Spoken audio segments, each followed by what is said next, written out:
Bom dia, minha gente. Um abraço a todos. Passando aqui para a gente fazer uma avaliação, né?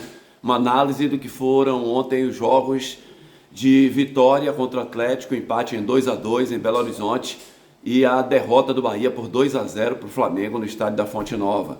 Mais cedo, o jogo começou às 4h30 da tarde. O Vitória foi até a Arena MRV enfrentar o forte time do Atlético e terminou empatando em 2-2.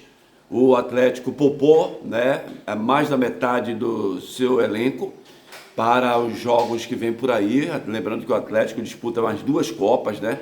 A Libertadores e também Copa do Brasil. E ainda tem um jogo do Campeonato Brasileiro atrasado que vai acontecer agora no meio de semana. Então o Milito, técnico do Atlético, poupou alguns jogadores, importantes atletas, né, como Hulk, como Paulinho, Scarpa ficou no banco de reservas, Arana estava machucado, então alguns jogadores não jogaram pela equipe do Atlético e mesmo assim foi um primeiro tempo onde a superioridade do Atlético foi tamanha numa partida sem necessidade, né?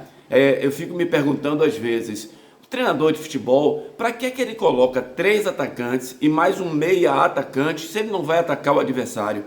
Se ele vai ficar olhando o adversário? Essa foi a postura do Vitória no primeiro tempo de ontem, mesmo o Atlético saindo na frente, fazendo o primeiro gol, mesmo o Atlético tocando a bola no seu campo depois de estar 1-0, o Vitória não se pronunciou dentro de campo, o Vitória não saiu do seu campo, não foi lá para o campo do adversário e o Atlético ficou tocando bola. Ora, eu tenho 3 atacantes, o Vitória ontem entrou com o Mosquito, com o Carlos Eduardo e com o Alejandro. E o Mateuzinho, que é aquele homem que ainda fica, às vezes, até à frente desses 3 atacantes para dar o combate nos adversários. E os volantes do Atlético jogaram como quiseram no primeiro tempo. Então o Atlético fez 2-0 com muita facilidade no primeiro tempo de jogo, né? E se tivesse mais disposição, eu vejo assim, se o Atlético tem um Hulk, um Paulinho ali naquele primeiro tempo, faria 4-5 no Vitória facilmente. Um Vitória totalmente abatido em campo, Vitória que não conseguia sair para o jogo, com seus erros, né, defensivos, 2 gols assim de baba que o Vitória tomou no primeiro tempo. Então o Atlético terminou saindo na frente. No intervalo, pelo que o Vitória fez no primeiro tempo, é claro que a gente esperava uma modificação do técnico Carpini. E se imaginava que se o Vitória continuar dessa maneira aí, vai tomar uma goleada dentro da Arena MRV. Mas aí o Carpini aqui é aquilo que a gente fala, é a justiça, é o que a gente enxerga no jogo. Aqui nada contra ninguém, nem a favor de ninguém, né? Então ele fez o certo, ele fez uma modificação que mudou o jogo no segundo tempo. Ele tirou o Carlos Eduardo, que mais uma vez não foi bem dentro da partida, botou o zagueiro Edu, fez um papel de 3 zagueiros, liberando os laterais e os volantes para jogarem. Então, quando ele bota o terceiro zagueiro, que ele leva o time para o campo do Atlético, o Atlético parou de ficar fazendo aquelas jogadas de toque de bola na cabeça de área com os laterais, porque havia uma pressão do Vitória ali. E a partir dessa pressão, o Vitória começou a tomar a bola e agrediu o Atlético. E aí o Vitória foi para cima do Atlético, começou a tomar conta do jogo. Foi um outro Vitória, um Vitória muito mais vibrante no segundo tempo, um Vitória com muito mais disposição no segundo tempo. E aí, meu amigo, veio o primeiro gol de cabeça, um cruzamento do Mateuzinho de escanteio.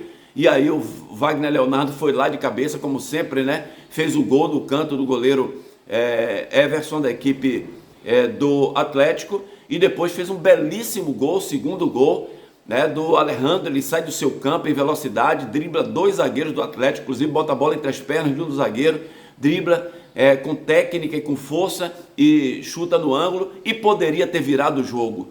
O Vitória teve uma chance com o Mateuzinho, né, e ele terminou chutando muito fraco, ele e o goleiro. Estava cansado, é claro que ele correu muito ali, já estava com as pernas bambas ali, o Mateuzinho naquele momento, inclusive se queixando antes da jogada de uma cãibra, mas perdeu o gol, sinceramente ali viraria a partida. Para o que aconteceu no primeiro tempo, o resultado para o Vitória foi um bom resultado, sabe? Ganhou um ponto fora de casa e até por aquilo que todos esperavam, né?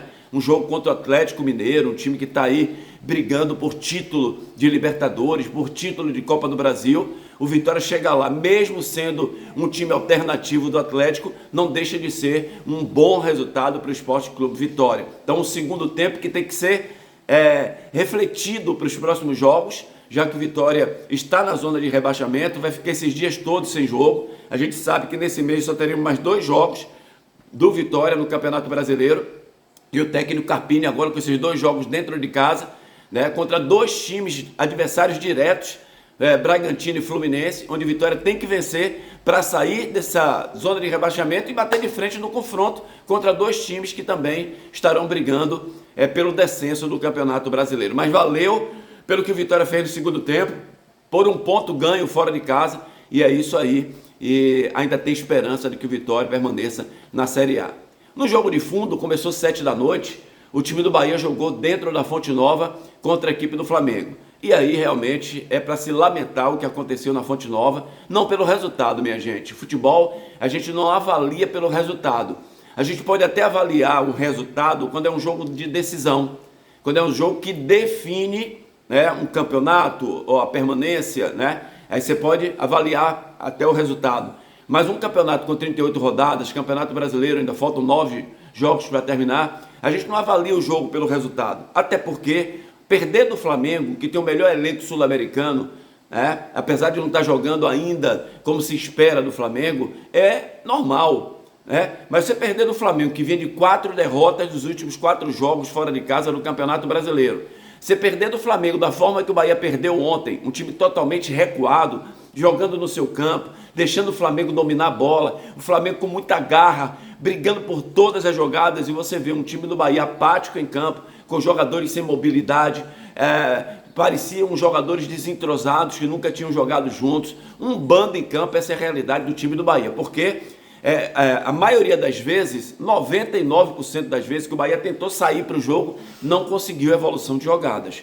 O Bahia não conseguia conectar os passes, desde o seu lado defensivo. O que é que o Felipe Luiz, técnico do Flamengo, fez? Colocou os 4 atacantes marcando na área do Bahia. Então lá ficaram Bruno Henrique, Gabigol, Arrascaeta e Gerson, sem deixar a defesa do Bahia sair. Então, mais uma vez, Caio Alexandre, né, foi marcado, e quando o Caio Alexandre é marcado, existe uma dificuldade muito grande do Bahia jogar futebol. E aí não tinha saída de bola. Everton Ribeiro fez muita falta, que o jogador mais vertical que o Bahia tem é o Everton Ribeiro. Sem o Everton Ribeiro o time ficou muito lento, não tinha uma conexão do meio de campo com o ataque praticamente não apareceu no jogo e só deu o Flamengo. Essa é uma realidade. O jogo inteiro o Flamengo. Segundo tempo, o técnico aos 10 minutos, o Rogério, tentou fazer uma modificação, colocando Ratão e Lúcio. Eu estava comentando ao jogo pela Tapuã FM, ele disse naquele momento ali, tudo bem, esses 2 jogadores, mas o Ademir tinha que entrar também para dar amplitude, para abrir um pouco o time do Flamengo, junto com Ratão e Lúcio, mas não mudou quase nada essas modificações feitas pelo Rogério Ceni, e realmente, mais uma vez, o Bahia foi muito mal, e o torcedor se pronunciou nas arquibancadas, xingando, inclusive, o técnico Rogério Ceni, chamando de burro, porque o torcedor está meio chateado que o Rogério não muda seu sistema.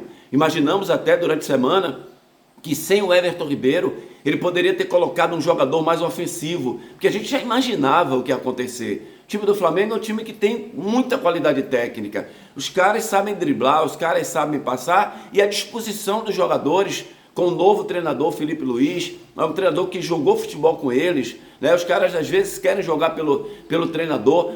A mudança tática também do Flamengo, né? Não é mais aquele Flamengo do Tite, o time atrás, não, é um time que joga no campo do adversário o tempo inteiro, atacando, Gerson comendo a bola, jogando muito futebol. Esse rapaz está jogando, e o Bahia aceitou toda essa marcação do time do Flamengo no estádio da Fonte Nova. Foi um time que teve até 2 boas oportunidades no primeiro tempo, mas a gente não pode contar, como alguns falaram, se faz aquele gol no primeiro tempo a história seria outra.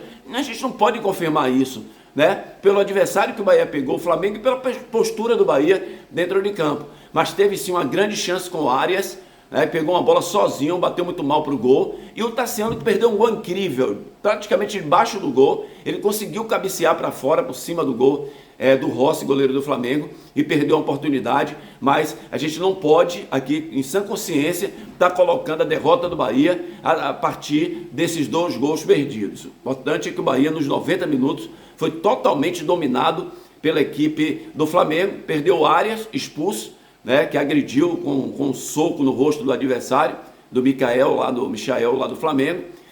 Não vai jogar, e o Caio Alexandre, que tomou o terceiro cartão amarelo. O Bahia que agora enfrenta o Cruzeiro, vai ter aí uns 12 dias, né, para treinar, para trabalhar. O pior é que quanto mais tempo tem para treinar, o Bahia não consegue jogar um grande futebol. Vai ver se o Bahia recupera, tem a volta do Everton Ribeiro, para ver se o Bahia recupera seu futebol. Porque o futebol de ontem, futebol apático, né, muito limitado, com Juba mais uma vez preso, um jogador que poderia sair, acrescentar, porque sabe construir, é um jogador que, mesmo jogando na lateral esquerda, pode estar no campo do adversário, fazer boas jogadas, mas o Rogério Ceni prende muito o Juba, né? No segundo tempo ainda botou o Borducci, tentou soltar um pouquinho, o Juba teve até uma grande chance no segundo tempo, mas aí a vaca já tinha ido para o brejo. Portanto, minha gente, foi assim que vimos os dois jogos dos nossos representantes do Campeonato Brasileiro ontem, nessa competição. Grande abraço, ótimo dia de votação aí para todo mundo, que Deus abençoe a todos.